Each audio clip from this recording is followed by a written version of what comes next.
Class 9th का संस्कृत का ये तीसरा घटक का पहला चैप्टर है। ठीक है, क्या है, आपको जो नहीं समझता है ना तो मतलब बहुत ज़्यादा डीप में मत जाओ। साइंस इतना हार्ड आपको, संस्कृत इतना हार्ड आने वाला नहीं है, पर जो भी आएगा तो इसमें आप समझ सकते हो आराम से। ठीक है, रस्म संस्कृतम संख्या विषयानि 1 बराबर संवादम एम पठत, क्या संवाद है उसको पढ़ो। ठीक है, ग्रीष्म व्याकाशे दौहित्रे च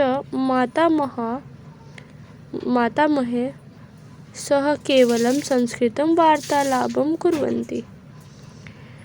ग्रीष्म काल में जो पोती पोते थे वो दादी जी से बस संस्कृत भाषा में बात करते थे। माता महिम ने कुछ उनको संस्कृत के बारे में, संस्कृत की विशेषताएं बताने के लिए कहा। माता महिम अकस्मात् बालकः दूरदर्शन एकातस्यात् एकं गीत अस्ति तद् गायम्। दूरदर्शन मतलब टीवी में एक गीत सुना है, उसको गाते हैं। एका चटका अनेकस्य चटकाः धान्यम् अंतुम आयातः चटका। जब उन्होंने ये गीत गाया, एक चटका और अनेक चटका, तो सुधांशु बोलता है, माता महिम गत समय तुम चतुरस्य काकः कथा गीत श्रवितम। अब जैसा ये वाला गाना गा रही है वैसा तो मैंने चतुर काकस्य वाला गीत सुना है, मतलब चालाक कौवे काकः तृषा पीड़ितः जलम न लभते दूरे दूरे। तो वो कुछ कथा गीत ऐसे है कि एक कौवा प्यासा था जिसको पानी दूर दूर तक कहीं नहीं मिल रहा था। तत्र एकः काकः इति उक्तम, यहाँ पे एकः काकः ये आता है। अधुना अत्र एका चटका इति वदसि, आधुनिक काल में उसको एका चटका बोलने लगे। आधुनिक काल में उसको एका चट्टा ऐसा बोलते हैं। पृथा आम तथा च एकम गीत इत्याक उक्तम इति किमर्थम एकः एकम इति भेद। ये गीत से मुझे एक बात याद आई कि इसका क्या मतलब है, एकः एकम, इसमें भेद क्या है। वेणु सोचते हुए, चिंत्यत्वा मतलब सोचा, उस चिंता में मतलब समझो, उसके बारे में विचार करते हुए। हाँ, मया ज्ञातम, मुझे पता है। था एकः बालक, यहाँ पे एकः बालक, उसके बाद एका बाला एकम वनम। ठीक है, जहाँ पे एकः होता है वहाँ पे बालक होता है, जहाँ पे एका आया वहाँ पे बाला हो गया। एकम वनम बराबर। माता महिम बहुत समझ के वेड़ो, बहुत समझदार हो तुम वेड़ो। सुधेन्दु इति एकः चषकः एकः लेखनी एकः फेनकम।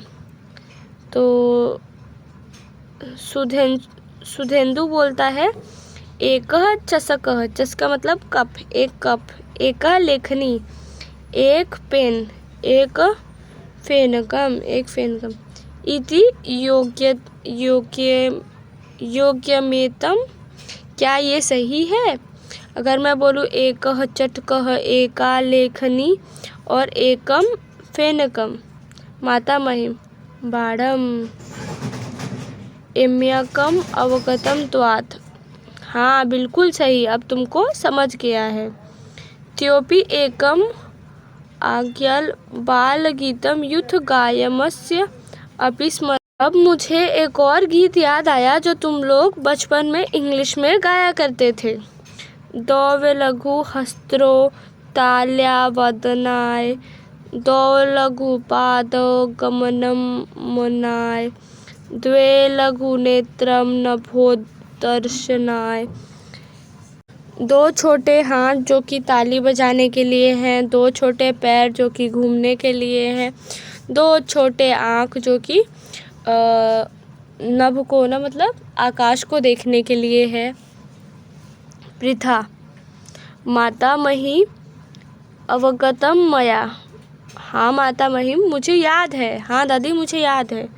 तथा च द्वे द्वे द्वे यत्यो भेदम अपि ज्ञातः, इनका भेद भी मुझे पता है।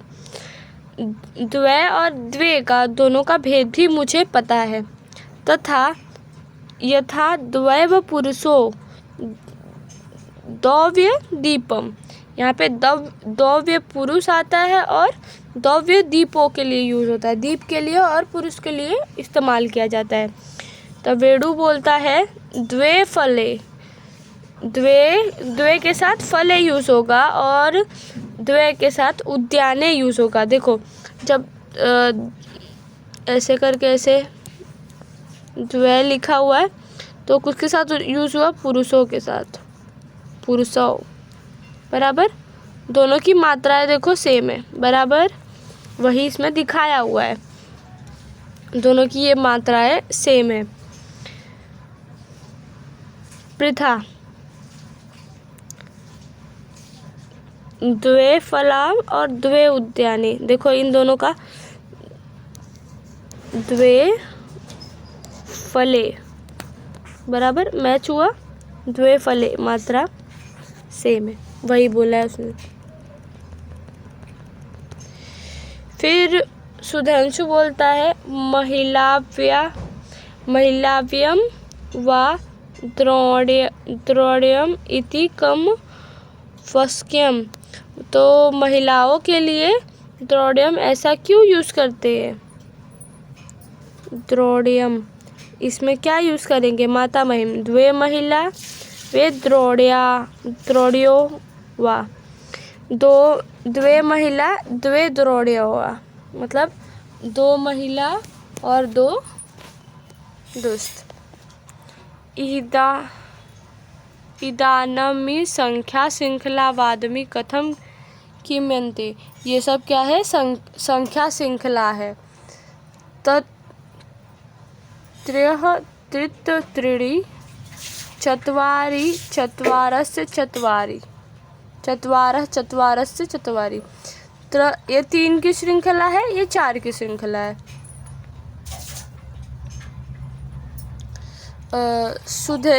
सुधेंदु हंसने लगा और बोला मैं अवगति, मुझे पता है। तय वृक्षा त्रित्र मचिष्काः तृण फलानि, 3 वृक्ष 3 मछलियाँ और 3 फल। पृषा त्रिष्ठरे, मेरी भी सुनो मेरी भी। अग्रे अम वदामि, अब मैं बोलूँगी। चत्वारः मनुष्य चत्वारस्य धेनवः चत्वारस्य वाहनीय मातासि सुशोभनम चाड्यम युवम, तुम लोग कितने समझदार हो, बहुत चालाक हो। वेणु यतः परम वयम एकत्र चतुर्पण्या संख्या रूपाणि पठामि, अब हम लोग एक साथ चतुर संख्या के बारे में पढ़ेंगे। माता महिम साधु साधु, बिल्कुल सही, जरूर ऐसा। अब ये पूरा चतुर्पद, एक चतुरपद्य संख्या, बराबर। देखिए इधर एक एका एकाम एकम एकाम एकम, ये पूरा आपको याद करना पड़ेगा। पुरुष स्त्रीलिंग, एक का नियम त्रि चतुर और द्वि, इसका जब ये नियम याद करेंगे तो इस संख्या वाले में लिख सकते हैं। ये नियम आपको याद करना पड़ेगा, इजी है, ज़्यादा हार्ड नहीं होगा, सब एक जैसा ही होगा जहाँ तक है, ठीक है। सो नेक्स्ट में इसके सॉल्यूशन के साथ आएंगे। Bye bye, Tata.